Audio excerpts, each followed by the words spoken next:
mazvita enyu Baba, mazvita, mazvita, mazvita enyu Baba, ndichere, ndichere, chedzei Baba, undichere,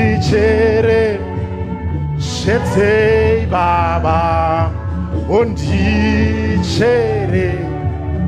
chedzei Baba, ndichere, ndichere, ndichere, chedzei Baba, undichere, chedzei Baba. Regai nditi ndoda kutenda, ndoda kutenda mufundisi ofisi, ndoda kutenda magosa nevatungamiri vese kupiwa mukana zvekare panapa. Nanzwa kuti anzi pamusha penyu, chero pari pamusha unozongoenda uchijairira as you go naye, asi ndinofunga kuti temperature yacho taanayo, zvinenge zvakunzwika. Ndoda kutenda nekuda kweushumiri hwese hwaitwa kumashure uku. Ndiri kuti dai Mwari vagona kuzotibatsira tangoti minutes mashoma zvawo timbonzwa chavatigadzirira pazuva ranhasi. Amai pavakati tichashumira kwemasvondo aFebruary uyu, zvakandisunungura kuti zvinoita kuti kana ndikasiyira panzira next week tinotangira patasiyira. Saka handimhanyi stereki sepaya pataizomhanya nekuti tinoda kubata ndege kudzokera kuAfrica. Saka ndinotenda zvikuru, ndofunga izvo zvinongotibatsira kuti tisamhanya. Zvinongoita kuti tiite plus tikaita tichisiyira panzira, ndiko kuti next week ngodzoka futi mungoti toda kutangira patakasiyira. Taizviita tiri kuchikoro, mazuva aiverengwa yaiti kana time yeshona mudzidzisi aibata novel. Kwedu kwataiva kumaruzevha kwakusingaoneke mabhuku, saka paigona kuita novel 1 klasi yese raticha. Novel iroro roverengwa rosvika kana pachitsauko 2, kubva kwanzi chitsauko 2 tichachiverenga mangwana. Saka taiti chero tikaenda kumba, unenge uchiziva kuti mangwana ndofanira kudzokera kuchikoro, nekuti handidi kupotswa nechitsauko 2. Ende ticha vaisira paya pokuti unenge wakufunga kuti chii chichazoitika mangwana. Saka ndichaedza kudai Mwari vandibatsira kuti svike pachitsauko 2 panonakidza tosiyira ipapo. Next week todzoka tosanganazve. Ndine musoro wandaedza kubvisa muchirungu ndichisa muchishona, asi unoti zvimwe zvinhu zvinofanira kuitika kuti zvimwe zvigoitika. Watopera. Ndiyo yatinayo nhasi. Zvimwe zvinhu zvinofanira kuti zviitike kuitira kuti zvimwe zvigoitika. Some things have to happen for other things to happen. It's quite something that the Lord deposited upon my heart sometime, and then when I wanted to come here, Mwari vakanditi, go and touch on that matter again. There are people who need that message in this place. So we will still continue. Next week tinenge tichiti kana Jehovah vakafamba newe. Saka iye zvino tomboti zvimwe zvinhu zvinofanira kuitika kuti zvimwe zvigoitika. Ndima dzatichafamba nadzo for these 2 weeks dziri kuna Genesis, toda kubata nyaya ya Josepha. Genesis chapter number 37. Genesis chapter number 37. Tinoda kuti handizo nhasi tine muverengi mama varipo mazvita ndabva ndavaona. We want to read from Genesis chapter number 37. We are going to read one verse 11. And then we will go to Genesis chapter number 41. We are going to read 2 verses 40 through 41. So Genesis 41, 40 and 41. Kana tazokanganwa takumba kuti vaverenga papi, unongofunga Genesis 41:41 mozoverenga muchitangira pamashure mbichana. Now the whole story about Joseph inotangira kuchapter 37 yonopfuura 38 tonopinda mu 39 tichienda 40-41. Now tinoda kuti tibate idzi ndima mbiri dzandareva. Ndichakumbira kuti vativerengere pandima idzodzi Mwari vachiitira zvakanaka. Ingoverengai mavhesi wayo matatu. Mamwe ndichamataura ndinoziva kuti kuno kwedu kuisire kana tisina kubata matsamba, tisina kubata futi vhangeri, hatinzi kunge tapedza. Saka tichasvika kumatsamba, tichasvika kuvhangeri. Asi kumatsamba nekuvhangeri zvanhasi muchandiregera ndichaita zvokungomenchena kuitira kuti tigone kubatana nenguva dzedu. Nekuti nyaya yedu iri kuda kuramba ichingodzoka pekuti zvimwe zvinhu zvinofanira kuitika kuti zvimwe zvigoitika. Regai ndikumbire muverenge vativerengere.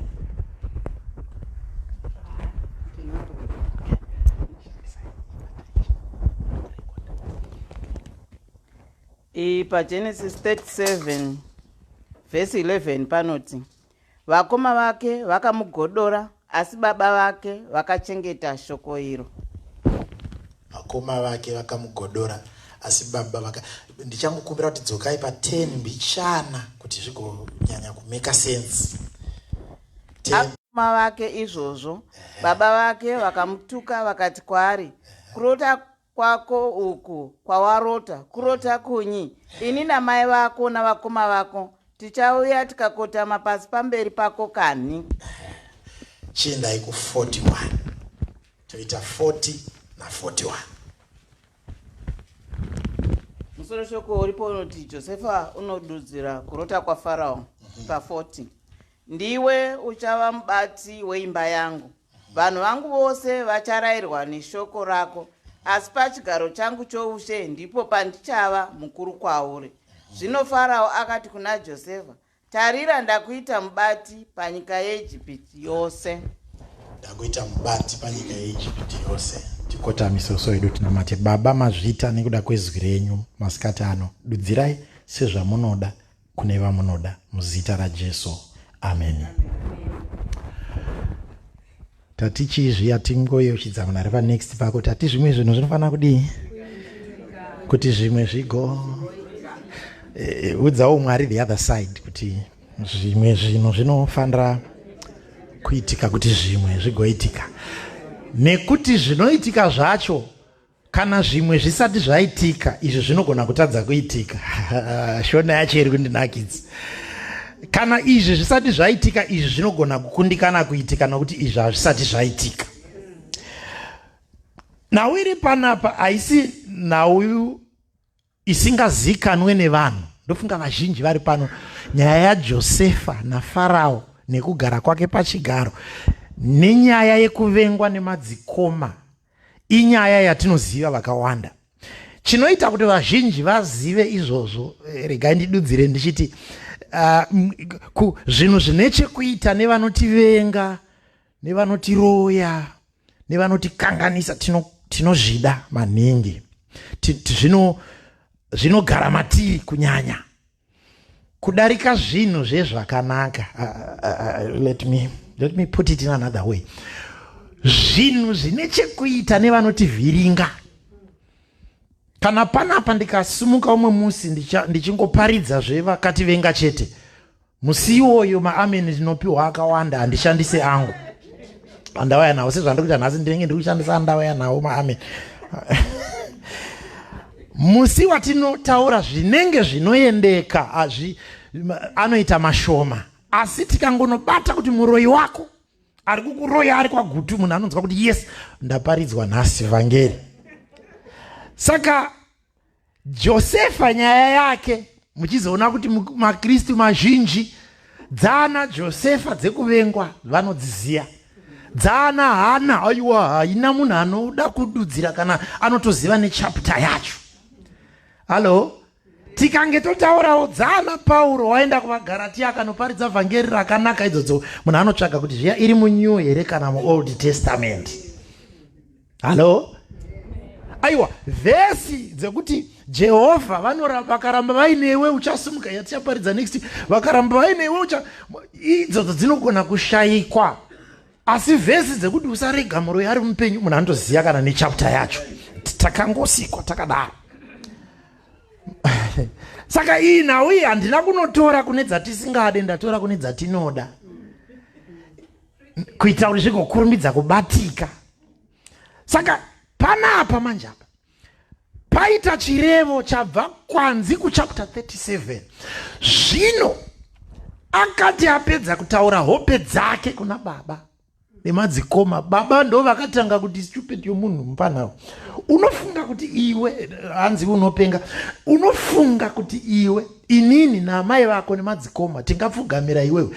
Josefa haana kutaura kuti muri kunondipfugamira, unongoti ndarota zvisote zvichipfugama, changu ndicho chega charamba chakamira. Baba ndokutomhanya kududzira vakati unopenga iwewe.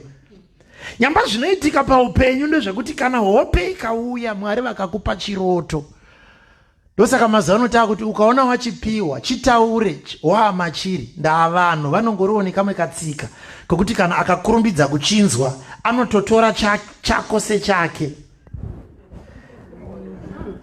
Okay, I hope handina nzungudza ndiri kutitsikei. But ndikauya nemadomasi angu ndichitengesa apo Sunday ino, munhu akandiona ndinawo chaakubvunza choti makamahodha kupi, haanzi kuda kumatenga, anonzwa kungoda kuziva kuti ndakahodha kupi. Katsanawo ndakahodha pakati anochengeta muhomwe, iye unoda kuinda kwa zvinohodhwa. Next week Sunday tinenge taatu matebhuru amadomasi, ndo kwatiri. Halo? Nyamba hope padzinouya dzikapiwa munhu, muridzi wehope. Ukanopinda mumadreams and visions evamwe vanhu, unobondera urimo. Unogona kuita BP, cancer, malaria, zvese nyongo same time pamunhu one, nekuti ukabata zvinhu zvisiri zvako, Mwari chavanogona kuita ndechekuve faithful pazvinhu zvavakaudza munhu. Saka ukati sika nehope yemunhu, ukada kunozvipinza muhope yemunhu, Mwari vasina kukupa iwe, unosara wakamira chimiro, but mweya nemoyo zvakakuromoka kudhara. Nyamba pavari kuti ndarota izvi, madzikoma achiudzwawo vakati mupana unopenga, ndo hope dzacho dzataurwa dzadai. Vhesi yamatanga kuverenga, ora ngatiitangire pa10 pamatangira, pa10 pati. Zvino achipedza mukadzoka ku9 ndo paanotaura hope yacho. 10 vanhu vakutodudzira hope ivo kunge ndo vapiwa. Amen. Hallelujah. Ndichina vanhu muchechi. Ndipewo maamen asire kutengesa, sorry. Kuafrika takamajaira maamen nyowa yaya, hatiwanzoshandisa yedu, tinopuwa nevanhu.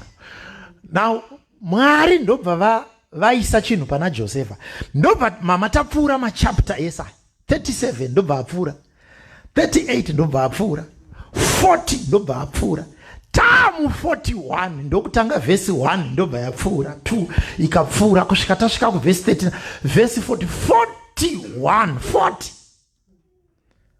ndo panozadziswa chataurwa ku37 vhesi 9. Pese apa pane makore ekuitika kwezvinhu, zvimwe tichazvibata, zvimwe tinosiya. But chandadira kuti timhanye kunojambira uko ndechekuti tione kuti zvii zvatati zvinofanira kuitika kuti zvimwe zvigozoitika. Dai tanga tiri kuapply musoro watataura apa, izvo zvine zvisingade tichitaura tichiti kuti vhesi 40 yekuchapter 41 iitike, vhesi 9 yekuchapter 37 inofanira kutanga yaitika. Now ndofunga zvakuda kumeka sense. Mwari kana vakatara hope, vakakupa vision, vakakupa dream, Mwari tsika yavo ndeyekuti kana vangokupa vakutokuratidza kune destiny. Mafambiro auchaita kubva pauri uchienda kune destiny ndiko kudiscover umwari hwaMwari. Kana Mwari vakati pane chavanoda kuti ndite munomu tiri munomu izvo vamwe tichangosvikawo makasvikawo kare. Hazvizoshamisa kuti mushure memakore kana 10 15 unogona kunzwa kuti pakati pedu munomu mune katsika ikako, pakati pedu papa kana pavana panozopanogona kunzwa kuti mwaita president wemunyika munomu. Hazvina kutanga iko zvino kuti mvagure anouya achiita. Asi do you know kuti izvozvi ndikazvitaura ndakamira panapa ndichitodeclare kuti mushure memakore akati kuti pane munhu ane origin yekuZimbabwe achatonga nyika inoi, vanhu vanogona kufunga kuti vachangosvika havanyatsoziva mamiriro ezvinhu muno. Umwe anogona kutaura kuti kana kuri kurota. Ndakazonzwa umwe achiti kana pakadaro mukavabike doro, kuziva kuti uri kurota, chingori chiroto chauinacho ichi hachizadziswe. But Mwari watinonamata kana aisa vhesi 9 yepa 37, gadzirira kuti vhesi 40 yekuchapter 41 iri kuuya palife yako. This is the God whom we serve. Kana akati ichi chichaitika ichi, regedza kufunga kuti step 1 yawatanga kufamba ndo ichanokusvitsa kuflow number 37. Kana Mwari vachireva chinoitika. One day handisichaziva pano here kana ndokumnzvimbo dzacho dzati one day. Pane musi wandaitaura ndikati ndiri mwana mudiki, kwandachimbotaura kumusha kwedu kwekoda. Ndiri mwana mudiki tiri kumusha. Tichaita mang'ama anoita pamusoro pemakumbo apo. Tisataziva kuti tichapfekawo bhutsi dzakadai. Nezvishoti zvedu zvimwe zvinenge zvakangoiswa zvigamba-gamba nanambuya. Nemaskipa, kwete matishet, maskipa anenge akazara muto wemazhumwi nematamba ne. Tichiri imomo. Hope dzandairota tichirara patinoti paAfrica. Taiti tinorara kuAfrica. Tichirara paAfrica kureva kuti takangotsamhirana nefloor. Bhedha hakuna. Something would happen to me. Ndaiti ndikarota hope nenda unodza mbuya. Mbuya vangu vaifarira zvehope. Vave nebhuku ravo remavachitaura rinotaura nhau. Hanzi bhuku rangu renhau dzeBhaibheri. Saka mai mune nyaya dzana Josefa vaida kungoramba vachiverenga iyoyo. Saka ndaiti kana ndikarota ndonovaudza obva kuti ndofunga zvinoreva chakati.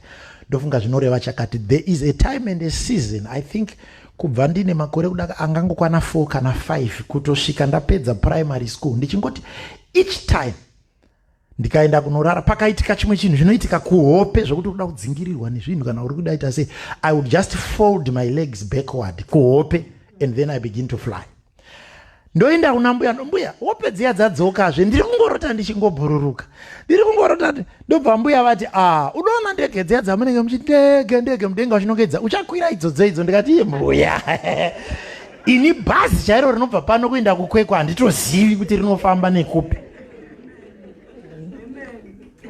Mondiudza zvekuti ndege yatinonongedza uku isusu tinogumira pakunongedzwa ndokwedu isusu zvatinodi zvatinoziva. Ndobva ndataura mamadzi mumukoma wangu akatisekesa rimwe zuva zvikanzi mupana uchenjere kuroya kamubhururukiro kauri kuitaka unogona kugumisira wakutoroya iwo. Ndikatomboita rimwe svondo randakatotya chaiko kutonzwa kutovhunduka kuti akomana ndai ndikarota idzodzo chero ndiudze vanhu handivaudzi because mukoma akanditi ndichadi ucharoya. Mbuya ndokuramba vachinditi hope dzako dziya dziri kuramba dzichingo, ndikati dzinoramba dzichidzoka mbuya. Chero ndikasvika pane rwizi I just fold my legs kuhope. I know what to do ndiri kuhope and then I fly. And when I fly ndichitoona nzvimbo dzese dzinoidzi kutoona kuti dziri pasi peda. Kanzi nambuya yangu uchabhururuka mwanangu nendege. Ndikati korodzero wekwedu hakuna kana chero mafuta emotikari kuti dzaka hakuna payadhios. But do you know, I'm talking about probably the late 70s. Now we are here. I don't know. Let me, if I look at maybe last year, this is 2020. If I look at 2019, I don't know, maybe I was on over 200 flights. Over 200 flights. And each time I'm in there, ndinongofunga mbuya kudangora upenyu mai ndakati mbuya gogo chimboya tipinde tese muone zviya zvamai. But handina kutanga kubva pakurota. Pandakarota zvakapera takuma high school handandisa roti ndaitozvishura damana kubhuruka kwekwainakidza kuhope but hapasina. Dry patch until the fulfillment of the dream. I think probably around 2008 or so ndo patakazongotanga rimwe zuva paitikawo zvekunzi hanzi kune mari dzinobhenewa here dzaidima dzichatanga kuwanda. Magore takaita matrilionaire aya mabillionaire takambonaita isu mabillionaire makore wani ndabata billion rangu ndobva ndanzwa kuti bhazi ndege yakachipa kudarika bhazi kana wakanobhena ukapiwa billion ndobva ndatobhena ndatofamba nayo kati go vakambozvitaura pane kuinongedza uchazofamba uri mairi. Zvimwe zvese zvakazoitika zvakaitika. Asi what I'm trying to say is when the vision is given, when the dream is given, unogona kupinda pa season ye dryness kusvika wazonopinda pakuzadziswa kwechiroto. Panogona kuita makore ekunge uri kutopesana nechiroto.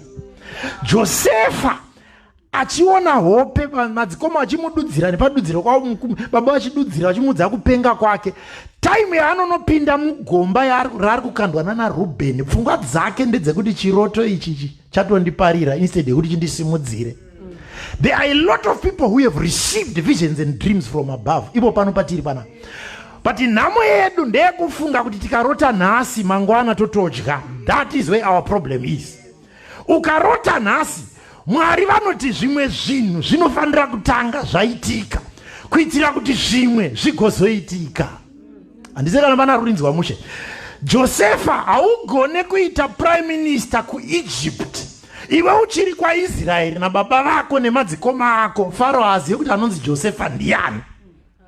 Saka kana takuda kuti Josefa achienda kuchapter 41 kuti tinobata zvaakanga arota kumashure uko, tinofanira kufamba nemasteji anomukonekta naFarao. Honda dzese dzatiri kuona pakati apa dzokuti anotengeswa kumaIshmaeri, madzikoma ake zvakatora bhachi raanopiwa nababa kuwedzeresa ruvengo, kuitira kuti madzikoma paanezenge bhachi rotorwa ronyikwa muropa, ropa racho rotaridzwa baba kuti mwana wadyiwa nezvikara. I don't know if I'm talking to someone. Now, what this means is kune mabhachi mamwe atichapiwa. Kune mabhachi atichapiwa achaiswa muropa. Language yevanhu. Kune vanhu vachataura zvinhu zvekukushoresa zvekukugodoresa. Kune vanhu vachakugumbura iwe ugofunga kuti Mwari vandirasa nyamba zvimwe zvinofanira kuitika kuti zvimwe zvigozoitika. Kune time yekuti vanhu vanokupotsera mazwi vagokulebla zvinhu zvausina kuita. Last time baba ndaitaura yababa veku Jamestown kwedu vakanga vakazonotanga mabusiness ema preschool aya, but zvakonzerwa nekudzingwa kubasa. Zvino mari yavari kubata nemari yavaibata vari kubasa vanoti ndaitambisa nguva, but dai vakanga vasina kusvibisirwa bhachi havaigona kuenda kunovhura business ravakuvhaira naro mazuva eri. I don't know if I'm talking to someone. Saka pamwe pacho ukaona bhachi richisvibiswa uri pabasa, ziva kuti uri muplani. Pamwe pacho ukaona bhachi richisvibiswa uri muumba, uri muplani. Pamwe pacho ukaona bhachi richisvibiswa uri mucommunity, uri kunyatsoziva kuti panapa hapana chandatadza. Sesu hedu vamwe daise kana mai about 2 weeks ago ndikati vakomana dai ndainzi tinotera kese kataurwa nevanhu kuti vakadai ndiona kunobvunza munhu kuti iwo wakati chiine zuro. Wakazada ndikati taigona kutopedza kana 3 years tichiri kudhila nevanhu va2006 tisati tavapedza vese vakasimudza nyaya dzavo. But I am one testimony of issues that were raised that took me to where I am right now. Uzoti Mwari ndo zvamaigadzira izvo. Nyamba zvimwe zvinhu zvinofanira kuitika kuti zvimwe zvigoitika. Haikona kungoenda pamberi paMwari mazuva ese uchingochema kuti Mwari onai vanhu vaya, onai zvavari kutaura mumhuri iyoyi, onai pamwe pacho zvanzi naPaul kuna Romans chapter number 8 zvikanzi everything works together for good to them that love him, to them that are called according to his purpose. Imwe misodzi tiri kutambisa. Taifanira kunge tichitopembera. Yakazonzi naJesu, consider it joy. Consider it joy when they trouble you. Chapter number 5 ya Matthew. Jesu achitaura, ukaona vachikutambudza nekukuzvidza nekuda kweevhangeri zvikanzi consider it joy. Indava mundaivabvunza ndikati, indaa iwewe uchingoti pese ndasangana nemiedzo, ndasangana deheka. Ukaona uchisangana nemiedzo uri kufamba right direction, because kana iwewe uchiinda uku muedzo unobva kune wakaipa ari kubva uku. Saka mukaona muchisangana nemiedzo zvinoreva kuti uri correct direction. Ukaona usisasangane nemachallenges zvinoreva kuti muri kufamba nedirection 1, iwe apa challenge apa muchiinda. Inda Satani asina shungu newe. Sei Satani asina shungu newe? Kana chinhu chauri kuita Satani achiziva kuti chinokonzeresa challenge mulife yake, why is he not interested in countering what you are doing? Halo, ukanopinda basa raurifanira kuzosimudzwa kuitwa bosi iwe, Satani anoregererei kukurwisa iye uchiziva kuti haadi kubudirira kwako? Anokupeshedzera nekuti wadii, mune ukama hupi naye. So ukaona musiri kusangana zvinoreva muri kufambidzana. Halo, handizii kana vanhu vandiri kutaura naye. Saka imwe minamato ngatichengete. Kune imwe minamato yatakatotambisa nemama all night, nemamwe 3 days 4 days of prayer and fasting ataisafanira kutomboita. Taifanira kungoti Mwari kudzwai, izvozvi ndo zvamaronga. Handi munoimba zvamaronga zvamaronga mambo Jesu, handizvi? Oh zvamaronga zvamaronga mambo Jesu. Ida tichiimba zvamaronga mambo Jesu but tisingatambiri urongwa wacho. Halo? Saka Josefa dzichipinda mugomba dziri pataiti, dzichinoburitswa mugomba bhachi richinonyikwa dziri pataiti. Unenge munhu ari kupesana nechiroto watengeswa kumaishmaeri, verudzi rwokwako chaiyo chaiyo vatokuramba. Kune vanhu vakauya kuno varambwa. Okay, handisi kuprofita nasinai. Kune vakauya kuno, kana ndichiti kurambwa ndireko mumba chete, ndikungoreva kuti people could not support you and people were not willing to help you to an extent that you ended up making your own personal decision yokuti inini hangu kana zvichira kuAmerica kwacho ndogona kungoenda hangu. Hello? And you can all testify kuti wakuno after a year or 2 or 3 vanhu vese vakanga vasingadi kubatsira vakutaura makadima inini, makadiva tete, makadi mukoma, makadini chimbotikandira ka 50 mbokanda ka 20 chimbokanda ka chinyi zvese. Usatombomuvenga zvako, ziva kuti ndivana Rubeni vakashandiswa naMwari to drive you to your destiny. Dai ruvengo iro rusina kuitika, ungade usina kugara apa uchinditeerera. Dai kubasa kwacho vasina kukudzinga, pa wakadzingirwa musha wasingatozivi. Dai vasina kudzinga yezvinezvi ungade usina kugara kwati yaya chingobaya baya machinyu. Hello, okay, I'm coming. Dzimwe nemotikari dzatiri kuchikaira vamwe chikana zvitambi zvacho tanga tisina. Wazochiwanyarwa kuno kuAmerica uno. Kuti zvishuwawo ndinotogona kuto. Saka waifanira kubata nhariwo vatenda makaitei. Nezvamakandiitira ndimakatondizvitsamba napo. Zvimwe zvinhu zvinofanira kuitika kuti zvimwe zviitike. Saka ipapo ndinoda kubatsira imwe hama achiri musizini yekuramba uchichema usingaoni kuronga kwaMwari mulife yako. VaJoseph vangu pamunoita kunge makafuratira chiroto kuti zvino ndinosumuka sei, vanhu vese vakandivenga, baba vangu chaiyo chaiyo, mai vangu chaiyo chaiyo, madzikoma angu chaiyo chaiyo, saka ndinosimuka sei, Mwari vandirasa. Nyamba muri kutoindiswa kwenyu kuchapter 41 verse 40, ende verse 40 yako inosvika manje manje. Zvakaita Mwari watinoshumira. Saka muri kuona here kuti dzisina kutengeswa idzi dzingade dzisina kunosvika kwaFaro. Kutengeswa kunomusumudza, kumuendesa mumba maPotifa. Unoziva kuti paakatengeswa maIshmaeri, dai asina kutengwa naPotifa semuranda wake, angade akangotorwa neumwe munhu nje asina kana connection naFaro. Halo? Mwari vakutonogadzira kamwe yake kungonzwa kungodawo munhu kumudzimai hapana vhesi ratakamboverenga kuti mudzimai waPotifa waiva neruchiva. Takangotangira kuzvinzwa pana Josefa. In fact, the Bible describes Joseph as a likable young man. Saka urati nevasina history yekuchiva vakatotangirwa paari. But why kumba kwaPotifa? Nokuti ndiwo kune mudzimai anogona kuitisa kuti mukomana apiwe mhosva apinde mutorongo. Direction kupalace, not kuprison. Saka pavanoita zvavanoita, udi onanga udza aPotifa ungoti ndokungoda one chakasimba unza ichi vatora unza ngachipinde mukatumu yompana yonongo chisuka uchididi zvese anzi ndobva amutendera kubata zvese ndobangoti akunze komudzimai wawo zvimwe zvese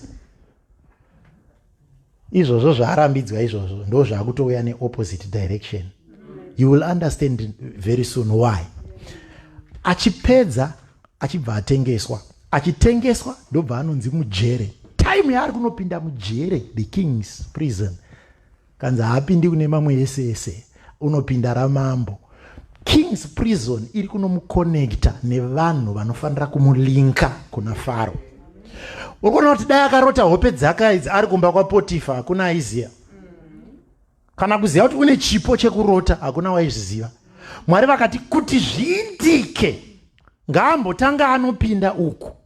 Achipinda ikoko chinokuratidza kuti iprogramu yaMwari. Haana kutora nguva asati aitwa mapata key. Ndiye anga akabata key dzese dzeimomo. Ndobva vakomana vapindawo. Ndobva varoto hope dzavo ndobva vadudzira. Toda kupa mhanya. Vadudzira. Ndobva vabuda. Ndokumbonokanganwa kuti kuna akatidudzira tisati tabuda. Paakazoyeuka manje mambo anga arota dzake. Can you see kuti dai Josefa anga ari kuIsraeri hope dzaFaro dzaishaya mududziri. Dai Josefa anga achiri kumba kwaPotifa mudzimai waPotifa achimubata zvakanaka zvokuti aiwa tine mukomana wedu akadi hope dzaFaro dzingade dzakashaya nodudzira. But because wakandwa muprison uri kuitirwa kunzi kana dzikarotwa pawane munhu anoziva kuti uyu unogona kududzira hope. There are some of us here who came because we were connected to certain people who were connected to certain people and who knew certain people. And those people you would never have known them. Dai wanga usina kupinda in a certain situation. Do you know kuti pane rimwe gore randakati ndichikwira ndege ndobva ndege yadelaya. Ndikuenda kuZimbabwe. Ndobva tajoina band rekukombrena. Nana yeZimbabwe ngazvigare mani ngati chingopopota tiri pa OR Tambo. Ngazvigare Zimbabwe zvikadai. Tiri ipapo pakati pevamwe vakanga vachikombrena kudai ndobva kwaya vanhu vakanga vachipinda mufast jet, inonzi fast jet. Pakati pavo ndobva paita umwe unoproducer music yainonzi Joyous Celebration handiti. Vakuru vacho vaenda kuZimbabwe. Vamwe ndobva vauya.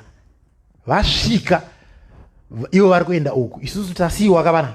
Takagara tiri kuboti ndiningiro ndi. Isusu sevanhu vanoda kungokurumbidza ndakurumbidzawo kunokwazisa hama idzi dzemuindastry medu makadi nevakomana vandandinawo. Pavakomana vandakanga ndinavo tichikombrena tese, one wacho akachizodaidzwa kuti auye kumaaudition kuJoyous Celebration. Kusangana kwedu nevanhu veJoyous kwakakonzerwa nekuti patakanga tiri yedu eZimbabwe yakanonoka. Ndogara ndichimutika saka ndoti uri kuona here kuti Mwari vakanga vaine metsi dzavo. Ivo saka ndichimuwanzira kuti ivo ndo wakatinonotsa ivo. Uri kutinonotsa ndege uchizvo une vanhu vako vanofanira kuconnectwa navo vakunonotsa ndege yese iwewe uri one kudai so. But unoona iye ari kunamatira ndoda breakthrough. But breakthrough yake inouya nekunonotswa kwendege. But anoparticipatawo nesu pakuchema nekutukirira vanhu vendege. But zvapera zvese akakonecta navanhu vaaida ezvo mari dzacho dzaakuya. Can you see how God works? Zvimwe zvinhu zvinofanira kutanga zvaitika kuti zvimwe zvigozoitika. It's not always when you have a tire puncture that you should complain. It's not always when you delay something paupenyu kuti unofanira kungoramba wachingocomplaina. Mamwe madelay imhinduro dzemunamato wako. wanamatira vana kuti vana vangu ngavafambe zvakanaka nhasi vaswere mushe, bhazi ravo rinogona kufa. Ugotanga kupopota zvimabhazi zvavo dai vachisa tichitakura vana edu tega tichienda navo tega zviisa zvimabhazi zvavo, nyamba vana ivava vatosevhwa paaccident yanga ichaitika pamberi apo in 5 minutes. Zvimwe zvinhu zvinofanira kuitika kuti zvimwe zvigoitika. Shasha ndopa inozonodzimbunurwa manje zvikanzi akabva agerwa nekudidi nokugadzagaza ndobva dzaenda manje zvakunonzi Faro. Hai wewe wopedza ndaruti achipedza kudzidudzira ndobva atonzi Ijipita yese you will be second to me, ndo vhesi ramaverenga manje. Yese yakada iwe unenge uchingori muteedzeri wangu chete. Ndini pamusoro iwewe uchiteera. Now imagine what is running through Joseph's mind as he's thinking kuti dai ndandisina kutengengwana naRuben, dai ndisina kugara pano, dai ndisina kukandwa mugomba, dai ndisiri pano, dai ndisina kutengeswa kumaIshmaelites, dai ndisiri pano, dai ndisina kuenda kwaPotifa, mai Potifa vaiva unotanga kugaya Joseph ari kuti mai Potifa vakaitawo kutosiya bhachi kwandakaita kuya zvakatondibatsira, dai vanga vakati haana zvaandiita. Can you see how some accusations will work in your favor? If you have prayed to God, to a living God, watinonamata watinoshumira, some of these statements will work to your favor. Regedza vataure zvavanodi zvavanotaura, some of these things will work to your favor. Vamwe vanofunga kuti vari kudira mvura palife yako, nyamba vari kudira peturu kuti moto urambe uchipfuta.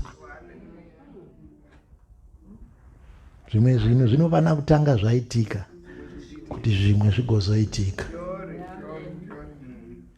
Story yese ukaitarisa unogona kuvenga vana Ruben utanga wakavengere Josefa, but ukaona plan yaMwari unoti makaitenyu vana Ruby, thank you so much, timakasvitsa mukomana akakuti azonosvika kwaari uko. And at the end of the day when he forgives them and they all begin to benefit, ndofunga kuti kana vakurowana maoko manje vanenge vakuwanzira kuti hampana iwe unozva deta risina kutengesa vaiva, ungade usina kutombogara kapaugera apa chichiri. But pazvaitika hakuna waiziva nokuti program yani yaMwari. And there are a lot of people who are going through certain trials and tribulations as I speak right now. Kuna vamwe vanhu vari panapa kuti kune dzimwe message, mamwe mazita ekuti ukatongoona kuti atumira message unoita seuchapedza gore usina kuivhura. Unoita seuchaenda offline paWhatsApp uchiendera munhu 1. Hafani kundiona kuti ndazoverenga nokuti unotoziva kuti ipapa pamashoko ari kuuya ipapa. Halo? Vamwe andogara atobuda magrupu kare akangotaura zvaataura kutoti bude, because anotoziva kuti akomana kana zvaakuuya kubva uko. But let me tell you, whatever you are going through, if you have prayed to God about the plan of your life, zvimwe zvinhu zvinofana kutanga zvaitika kuti zvimwe zvigoitika. Do you know kuti when Moses, ndichadzoka pana Jesu kuNew Testament kuyako, do you know, let me quickly give you 2-3 examples and then we pray. Do you know kuti when Moses went to Pharaoh's court, akagara mba maFaro, akabata masystem ekwaFaro, akakura ari kwaFaro, vamwe vakomana vese vezera rake vaurayiwa. Munoziva here kuti kunzi vakomana vese vezera rake vaiurayiwa, vachiurayiwa kukasara 1, zvinoreva kuti anga asina kutamba naye. Saka the only people that he could play with were people in the palace, and who sekuru wake Farao. Vasekuru nda akanhongwa nemwana wacho, saka mwana wemwana muzukuru mupalasi. Paunoona Moses achiti azodzoka even akapara mhosva dzaakapara otenderwa kupiwa audience naFaro, munhu ari kutaura nasekuru wake. Hello? Adaro chibaterizvi. Munhu ari kutaura nasekuru. And why achitaura nasekuru? Zera rake chairo anga asina, vakapera kuurayiwa, saka vaanogona kutaura navo ndevari uko. But why is God allowing that to happen? Because ane mission ichainclude Pharaoh mukati. Akashaya connection naFaro, imagine dai aibuda maIsraeri omhanya kwaakaswera kwese achifudza makwaidi, obva azodzoka oti konzi kune imwe mudhara ane teza ameno ari kuti anzi abva kupi ada kukuona imamba, anoti imi siyanai nemupengwe, anotaura neni chii, ndiani? But the fact yekuti Mwari vamutendera kumbokurira mupalasi iyi kuitira kuti kana ndakunoburitsa vanhu vangu ndichishandisa munhu uyu anopiwa audience naFaro ndisekuru. Zvikubatika. Paakakurira imomo makore ese akagara akaitwa mwana wemo, azoita nyaya dzake dzaakaita. Munoziva kuti wakatizirei kuEgypt achienda kuMidian? Do you know why he ran away? Paakazonosvika kwaJethro, munoziva kuti wakasvika sei paakazondororawo? Aenda kwaJethro, Bhaibheri rinoti wakagara 40 years achifudza makwai aJethro. Murenje maaifudzira, mudesert maaifudzira, ndo the same desert reMount Horeb, Mount Sinai, kwaakazonopiwa mitemo. Gore raakapedza 40 years dzaakapedza achifudza makwai ari murenje, ndo 40 years dzaakazopiwa makwai naMwari ekufudza anonzi vana vaIsraeri ari murenje rimwe chete. Ane experience. Mendo kana wazvibata zvakanaka. Wabuda uku, wapinda uku, 40 years dzopera achikwira. Paakaenda kunoona gwenzi richipfuta ari pamusoro pegomo rimwe chete iroro raunonzwa dzakazokwira achinonamata, azopinda uku ndowanza wakapiwa mutemo negumi ari murenje rimwe chete iroro. Saka paari kufamba navo vachikomblena kuti hey, desert rakadai, vari kukomblena but at the back of their mind vachiziva kuti mutungamiri wedu anokuziva kwese kunoku, saka hana kona yedesert yanga asingaziye yavakafamba nayo. So God prepares him, one in Pharaoh's court and then in the desert. And when he comes to say Pharaoh takuendesa vanhu, Mwari anoziva kuti ndiri kuvatungamidza nemunhu akambofamba nzira iyi. Zvimwe zvinhu zvinofanira kutanga zvaitika kuti zvimwe zviitike. Saka ukaona usati wasvika pane madreams ako chaipo, you might actually be in the land of Midian right now. You might actually be in the desert right now. God preparing you for the years when you are going to come back with the people. Fundisi ndakambotaura mufundisi anga vaita situation yekuti kwakaitika vachangopinda muchifundisi vakakomberedzwa nendufu dzemhuri. Zvikava kuti munhu waMwari, asi Mwari vari kukagumbuka here? Nekuti ndobva ndavati munoziyei, God is preparing you. By the time you are going to lead his flock, you will understand what it means to lose a loved one. And the purpose is to make you so experienced so that when you sit with people who are going through what you are going through, you can be able to sit with them and say, this is it. This is what it means. Hello? Indiri mumwe akapinda muchifundisi ndisina mubereki, ndi mwana mudiki. But now if you come to me and say I've lost a mother, I'm able to explain to you and talk to you, because ndenda kuti aiwa zotorasikirwa nawo vanhu vakuru kudai, inini manje ndakarasikirwa nawo ndichiri kakomana kadiki. That kind of experience, I don't believe kuti kune chinhu chinoitika muupenyu hwako Mwari chavasingadi kushandisa mangwana.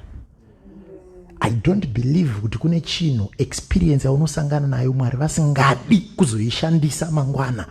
Pazvinoitika wonamata Mwari woita overcome, think and say Mwari izvi muri kuda kuti ndizozvishandisa papi?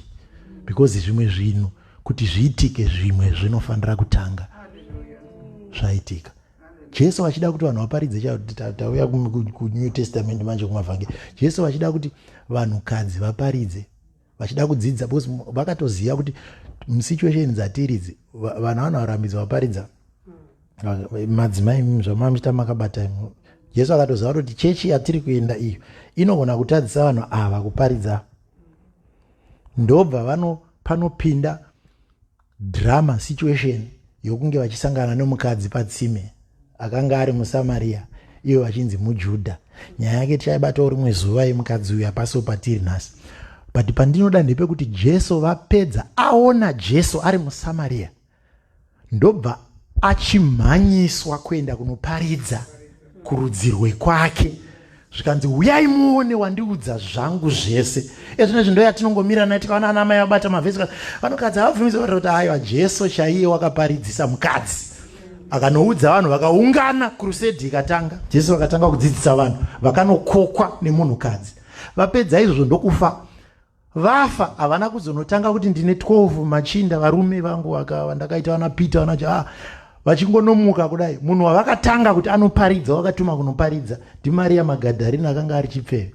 Vachida kungotaura vanhu kuti tine zvinhu tu zvinhu zvichaitika. Kune vakanga vakaraswa, but in this gospel vachasimudzwa nekuda kwokuti ndiMwari venyasha. At the same time ivava vakadzi ava ndo vari kutumwa kunzi endai munoudza. Hapana chinhu chinorwadza.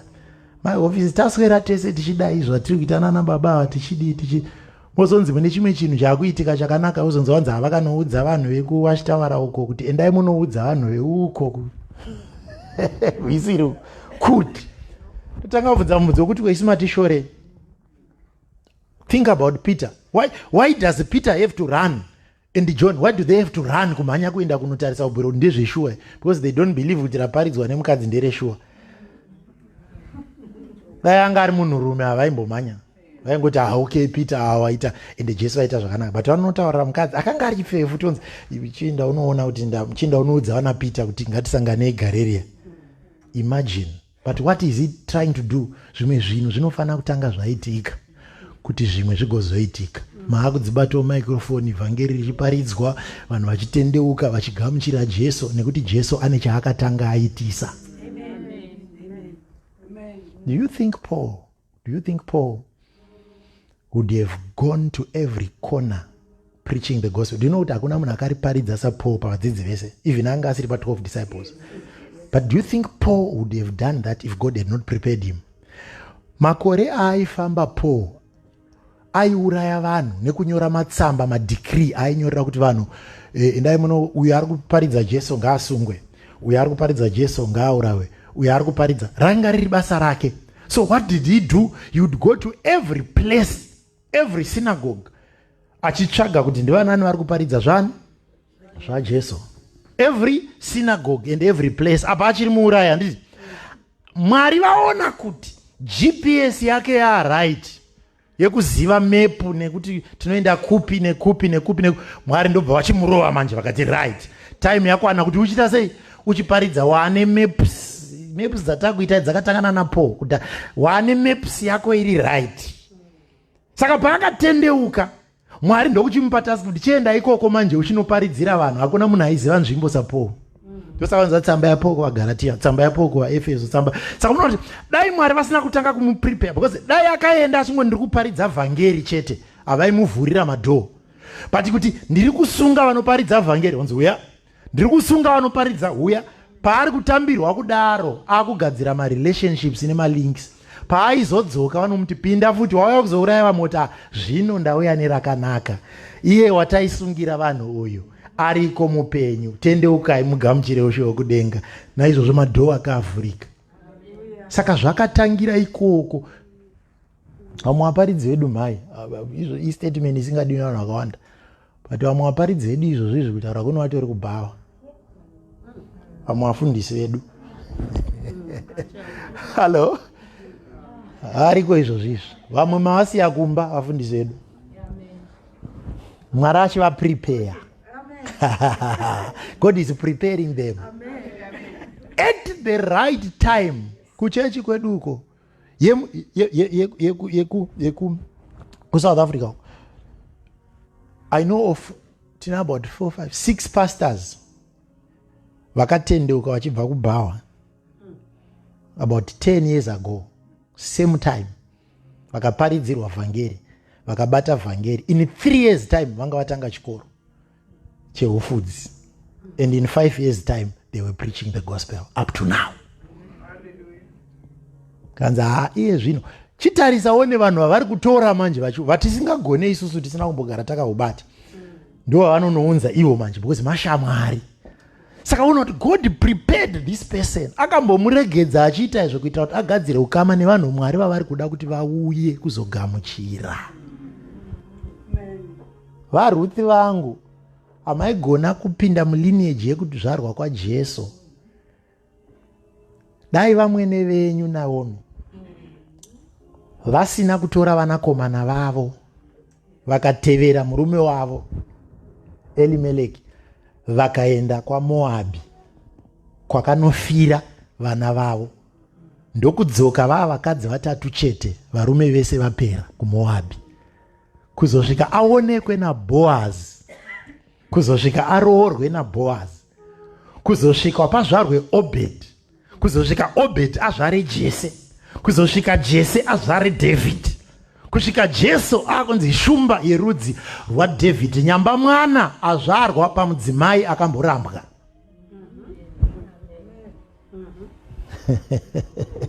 I don't know if somebody is getting something here. Saka muri kuona kuti dai opa asina kuteera nemurume wake Elimereki wakaenda kwaMoabhi kwakanofira vana, dai tisingatauri zvana Jese iko zvino, dai tisingatauri zvana Dhavhidhi. Pati zvimwe zvino zvinoitika kuti zvimwe zvigoitika. Ana handinzwawo here masikatana. Ndinovimba kuti kuna ane mweya wasimudzirwa. Whatever you might be going through now, don't look at your present situation and conclude that is your destiny. No. Zvimwe zvinhu zvinofana kuitika kuti zvimwe zvigoitika. What you could be going through now is your desert. Could be your desert. What you are going through now could be your prison. What you are going through now could be your pit. What you are going through now inogona kunge iri phase yezvinhu zvawakagadzirirwa naMwari. As long as you are still alive, haikona kuconclude maningi kuti watopinda mudestiny. Mwari vane chavari kukuchengetera. Mwari vane chavari kukugadzirira. Shinga, persevere. Pane kasonga kamadha kanonzi perseverance, persevere. Persevere. Look around. See where God is taking you. Izvi zviri kuitika izvi, zviri kuitika kuti zvimwe zvigozoitika. Timire netsoka dzedu.